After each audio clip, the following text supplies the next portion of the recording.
Sa atong tubag sa Salmo ningon ta nga tan-awa giunsa pagpanalangin sa Ginoo sila nga mahadlokon kaniya. Kada nato simba, kada nato ampo mangayo gitag panalangin sa Ginoo. Pero ang requirement di ay para monindot gyud ang atong kinabuhi kana gyung mahadlokon tas Ginoo. Okay, lingay mong tupad. Inakin sa imong gikahadlokan ang Ginoo o ang yawa. Daghan kay nato hadlok og yawa. Pero di mahadlok og Ginoo. Muna yano-yanohon lang natog supak ang Ginoo, yano-yanohon lang nato og violate ang iyang mga sugo. Ngano man? Tungod kay magsalig maguta, buutan bitaw ng Ginoo. Kamo kisa may inyong kahadlokan kanang buutan nga tao kanang buangon. Karong bag-o na mga report na ganito'y sa to 17 anyos ba to nga babae girip, gipatay. Diha patoy foreman nagihapsan sa tubo ang nabuak in town. Kasugat kag mga taong ingon ani hadlok kay mo na ingon naiyawa. Hadlok tas yawa. Pero mingon gani Ginoo sa okay ra nang Ginoo kay buotan man na. Di ba? Pero di ta mo kumpiyansa ngano man kay ang kabuutan dahil sa Ginoo nya og atong abusaran kita mo'y mahimong alaot. Matod pa niya diri sa Ebanghelyo, ang magpataas sa iyang kaugalingon, pasabot dili mo tuo, dili mo sunod, ipaubos. Nya kanang nagpaubos iyang kaugalingon, pasabot, mutuman gyud sa Ginoo, musunod gyud niya, ipataas. Na siya. Muna sa unang pagbasa, si Ruth, kadtong umagad ni Naomi, mapaubsanon kay siya ngaming alagad sa iyang ugangan. Tagsara kayo ning umagad nga moalagad og ugangan no? Di kay na pirmi kay kanay siguro mga ugangan kuno, wa man koy ugangan, mga buangon sa nakasagaran, kontrahon sa na nilang ilang umagad. Mo na ilang mga ingon-ingon ba. Pero si Ruth gibiyaan gyud niya ang iyang katawhan, gibiyaan niya ang iyang nasod aron lang gyud mukuyog sa iyang ugangan ug magpakamatay uban sa iyang ugangan. Pobre ang iyang ugangan nga si Naomi, maotong namuo si Ruth nang hagdaw ra gani, dili gyud siya mangangani, manghagdaw lang siya para do na sila'y makaon. Kakuan mo anang puong manghagdaw? Kinsay nakahibaw ana unsay kahulugan anang manghagdaw ta sa kamot. Daghan kay wakiba mo sam na hagdaw. Kami kay baw sad mi ana kay nama mi mga uma na sad mi mangga. Kanang manghagdaw kana bang imong kuhaon kadtong mga sobra na hibilin sa nag-ani sa uma or nag-anis mangga. Ana naagani sobra kay paspas man to sila mag-ani. Ang sobra ato mo na atong panguhaon o katong nangahog parihar sa nagkanabang mamunit o kupras diha sa daan nya tigom-tigomon nya ipatimbang sad mo na nang hagdaw kuan gyud ultimo gyud kayo. Pero si Ruth ang iyang kasing-kasing mahadlokon sa Ginoo nga gisimba ni Naomi. Mautong nakit-an si Ruth sa igagaw sa bana ni Naomi nga si Boaz nga dato kayo niya doon na sa siya'y uba. Tungod sa iyang nahibawan unsa kadako sa gugma nga gihatag ni Naomi o ni Ruth ngadto sa iyang murag bayaw sa pag-agawan, iyang gipangasawa si Ruth. Murabag nahimo si Ruth og from the rag to riches. Murabag mga babae ba nga guwapa pero porti pobriha niya gipangasawag dato ni kalito karay na ana. Pero ang kinabuhi ni Ruth kinabuhi gyud pagpaubos ug unsa may gibuhat dili lang si Boaz ang naibog ni Ruth, hasta ang Ginoo naibog ni Ruth. Gitagaan siyag anak nga ginganlag Obed nga nahimong apuhan ni Hari David. Pasabot giisa ang ngalan ni Ruth ba mo na i-mention gina siya sa genealogy ni Jesus. I-mention na si Ruth kay bisag di siya Israelita nya di magina i-mention ang babae, gi-mention siya tungod sa iyang grabing pagpaubos o pag-alagad sa katawhan nga dili iyang kaliwat. Lingiyay mong tupad. Inamusugot ka mahimong sulugoon sa mga drug addict. Hingna ka no? Oh, nawa di ba? Way nilingi. Oh, mao na isakto. Pagpaubos, matod pa ni Kristo, alagari gyud ang tanan. Kung gusto kang mahimong taas sa tanan, mas himo jud kang sulugoon sa tanan. Mo nang gisaway ni Kristo, pero bisan oto dog iyang gidaig, pero iya sang gisaway ang mga kanini ang magtutudlo sa balaod, ang mga Israelita, ang mga Pariseo. Ngano man, gitagaan silag authority sa Ginoo nga mahimong mga pari, mahimong mga magtutudlo sa balaod. Ingos Kristo, sunda sila kay authority na nila. Sama sa namo ba mga pari, authority na namo nga magmisa, magwali. Pero ang responsibility in handling the authority maogyoy mo matter. Kana bang unsa ka responsable nga magda sa imong authority? Plus nako pari ko, nya wa ko di irresponsable kay ko sa kong pagkapari. Matod pas Ginoo, sundalan ang iyang gisulti, ayaw lang na sundang iyang gibuhat. Nya sa inyong tan-aw, ganahan mong mosunod sa akong gibuhat o dili? Bantay mo ha. Nya kaya nga akong gibuhat kada semana mo palit magyud kog slot. Kada gina semana 10 minus gina kung ang slot gani tag 500, 10 minus na po og tag 1,000 ang slot, 10 minus na po gyapon akong paliton kada semana out of my stipend. Mosunod mo ana dili?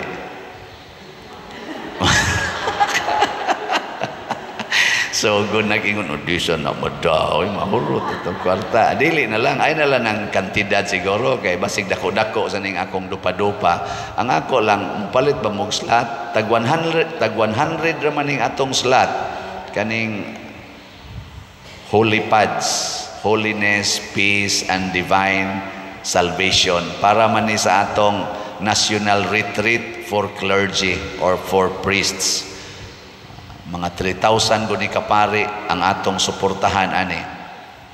Pila na may atong halin as of yesterday. Gamay pa biya tag halin mga igsoon na maligya ta og 10,000 ka holy pads tag 100 pesos per slot.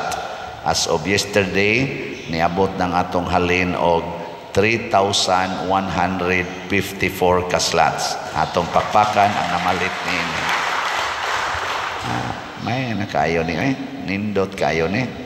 Unya naama sad tay gitawag og 10 slot challenge hangtod karong September 5 kay mao man ay ika 10 years nato isip parokya. Karong September 5. Now nang naa sad tay 10 slot challenge tag 1,000 ang kantidad bali mo palit kag napo ka holy pads.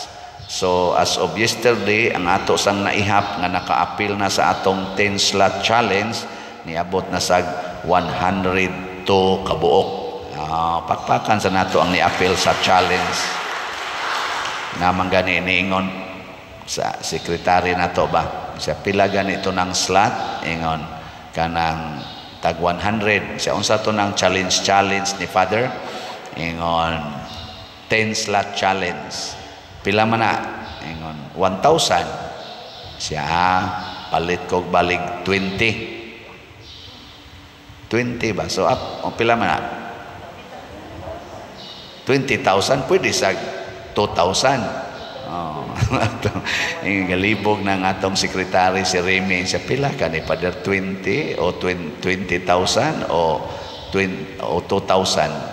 Mo to iyang gi-claim dito. Sus, ang gipalit gid ay 20,000. Pagpaka na to. So, 20 ka 10 slot challenge. Kining mga tawhana nga kusog kayong mamalit, mao ni ang nagtuman sa sugo sa Ginoo. Mao ni sila ang mga mahadlokon sa Ginoo. Pero kanang mga tao nga magpataas ba? Kanang mga taong garbuhon, pirmi nang muangkon nga ako ni. Nga nung ihatag ko man nga ako man ni. Mao man dayo ilang rason. Hatag-hatag mo ana mga pari ka mga dato ana nila. Mao na itong kwintahon, pero matod pa ni Kristo ayaw na pagkwinta og unsa sila pagpakasulugoon sa tanan. Kana mo matter, dili ang pagsigi natog analyze, pagsigi natog kumparar. Pero ang duyas ang giingon sa mga arang-arangan katong naay mga patawag natog taas-taas nga estados katilingban, gihagit sad ni Kristo nga niingon kinahanglang magpaubos mo o magpakasulugoon sa tanan. Desisyon na sa dias taas, magpakasulugoon ba? Ako naningkamot kong mahimong sulugoon ninyo dinhi. Mao nang sige jud kog hatag og opportunity nga makatabang mo sa atong parokya, kay that is my role nga mahimo kong sulugoon sa atong parokya. Hasta gani kanang moingon ko ninyo, suportahi ang atong Paris Caritas, ang atong mga charitable work din his parokya, kay kaluoy sa Ginoo nag-anam gyud kadaghan ang magsigig pangayo nganhin nato. Mura na ta dinig DSWD sa San Vicente Liloan, ang mga nasunugan, ang mga nabahaan, ang mga eskwela nga wa na ikapalit, hasta pa nang mopalit og gatas, diaper, hasta pa pagpaprenatal. Sila'y nagtinukhangay, kita'y mobayad sa prenatal. Ang mga namatay, ang mga na-ospital, ang mga lungon, ang mga bayranan, anhi nato. Ang mga nangaguba, nga mga atop, kita'y pabayron, anak. Hasta pang ilang mga anak nga nangabangga sa motor, anak, kita pa'y makabayad, sila'y nagbangga, kita'y mobayad, anak. Pastilan yun, murabag, makaingon ta, saon masag yun. Nya, magtumans gusto, mga anak, wasad kayo mamonitor, tuwa, nitukhang sa duglaing babay, nang anak, way mga trabaho, ang ginikanan, anhi mangayo na tug para bayad. Kaingon lagi ko nako, mas maayo patingalib, mutukhang na lang sa ta para doon natin ito. Klarong bayranan, yung sa Ginoo, ayaw anak, padre. Man sa kamaikog sumadri nga buutan, magkaya na mga madri, pag binuutan sa diha. Mao na nga, kanaganing ingon ko suportahin ning atong YouTube channel kanibang Padresiano Ubod. Kay ba mo ana atong ay man to ate pakita. Anang Padresiano Ubod ba? Nana ba sa ining suporta 164,000 na atong subscriber. Nya nay daghan nagsigig view sa atong misa, kamo daghan kay imong ga-view ani akong misa. Pero ang inyong i-view dito sa lain nga mga channel, okay ra man sana kay makakwarta ba po na sila kanang ningkuha sa atong mga content niya ipang share sa nila. Pero mas maayo gyud kani yung atong channel, Padresiano Ubod. Aron na sa tay share gikan sa YouTube. So atong Abril 2023 ato lagi ning subayon ang atong share sa YouTube 151,000 pesos. Nya pagka May 129,000 pesos, pagka June 134,000 pesos, pagka July nadawat na to gahapon niabot og 159,000 pesos. Pagpa ato ning gamiton sa atong mga charitable activities. Mo average kita dinhig mga karon mo average ng mga 600,000 every month ang atong charitable. So sige higin yung view atong kuan. Nga palit yun mong slots. Labi na gining atong 10 slot challenge sa Holy Pads. Ako din gisulti tungod kay kanimanggong mga taong mahadlokon sa Ginoo, ang sentro nila mao ang katilingban nga magdala sa kaluwasan. Dili ang katilingban nga magdala lang sa atong kalaglagan. Kana bang kalibutanon ba? Nindot gyud ang atong himuon kana gyung makapalangit. O kining atong mga proyekto dinhi sa atong simbahan mo involve man gini kwarta, gagmay ug dagko. Pero nganong makapalangit man ang kwarta kung atong gamiton sa simbahan tungod kay ang mga facilities, ang mga activities nga atong pagahimuon dinhi sa simbahan muhatag ban og kahigayunan aron mulambo ang atong pagtuo ug ang atong pagsunod sa Ginoo. Labi na gining paggamit sa kwarta alang sa mga tumong o katuyuan nga Diyos nun. Dili lang ka ng pagsigig pa colors buhok, ang nindot man sa nausahay kay makapagwapam na ninyo, makapagwapo, dili lang ka ng pagsigig tukod ang mga balay, unya linogon rasad, mga hugno lang dayon, na karon na gasunod-sunod nga mga linog tuas Mindanao, basig padong na sa nasaka nga ni kaysa nagtong niagi mga tuig dito man sa Luzon, niya karon ni anas Mindanao. Way siguro karong taod-taod anhin na din sa inyong tupad. Bitaw. Nga naman exempted ta? Di ta exempted katong nahitabos Bohol dinhi sa ato. Di dito mo balik. Balik oy. Nya sige tang tukod anang balay, purti na ginatong dawua, purti na ginatong igihana sa atong mga yuta, sa atong mga kural diha, nya iniglinog di ay biyaan ra na nato. Way siguro kana pay mupatay nato kay datugan ta ng maong mga buildings. Mas may pagmagtukod tag mga buildings nga iya sa simbahan, iya sa katilingban sa simbahan. Kay kung simbakog maglinog, inigkahugno ana ang atong grasya, dili mahugno. Ang atong record nga doon natay balay dito sa langit, nga doon natay treasures dito sa langit, dili mahugno.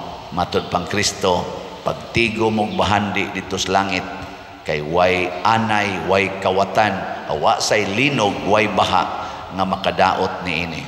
Amo na mga banlas man ta dinhi, mga lubong man ta siyota, madatugan man ta ning atong ipanghimong mga buildings, basta ang katuyuan para sa simbahan, para sa kaluwasan, nindot ginag-epekto. Sige, lingi ay mong tupad, katapusan na lang lingi. Ina ugma mamalit na gitag slots na ha ugma ayaw sa karon kay wa pa kay kwarta pwede sag unya palit na mog slots para sa Ginoo og nindot kay epekto na ini-share nako sa pader palihog og share ani misaad gyud ko nga mopalit ko 50 ka slots para aning imong sa tong katong gauna nato ba hangtod kani kunong Holy Pads. Pero giabot gyud kog mga krisis, giabot sa kog kadanghag sa kong kinabuhi, gamay ra gyud ang akong napalit karon kay naa man siya suspected nga batik nga sitwasyon sa iyang lawas, sa iyang kidney.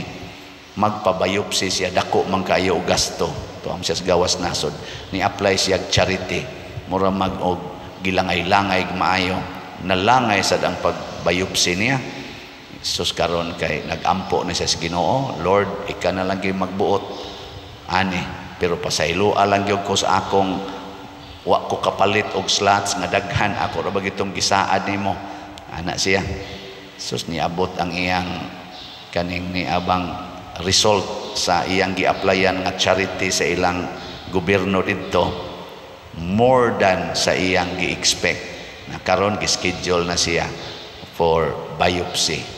Ana nya nangumpisal kuno siyang daan, ngumpisal na siya, iya man sad kunong gisulti gid ang tanan niyang sala, pero pag abot kuno atong iyang sala kuno nga nakras kuno siya pare, wa kuno niya gisultis pare, isa pa der nakasaha ko ato nako invalid tong imong kumpisal, nganong wa man to nimo gisulti ana.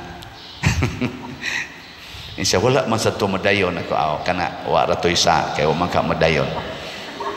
Insya unya ako tong dayon no nako makasa kagyud ana. Nako ikaw ha buangon gyud ka gitagaan na ka gracias Ginoo imo pag yung iamong ang pari may lang tatog ako lang tato pero og lain sa tong pari. Di sada ayon lang sad na. Ang point lang ba na ginang Ginoo ang grasya niya mohatag gina siya bisan pag makasasala ta bisan pag magka-failure ta kana bang magka ditsilitsi ang atong kinabuhi basta mo balik lang tag-ampo niya magpaubos lang ta niya mo nang moingon gyud ang atong salmo tan-awa giun sa pagpanalangin sa Ginoo ang mahadlokon kaniya dili pasabot nga wa tay sa ang pasabot ani kung makasata bunga sa atong kahadlok sa Ginoo mangumpisal dayon magpaubos dayon mubalik dayon sa pagtuman sa sugo sa Ginoo nindog na ta.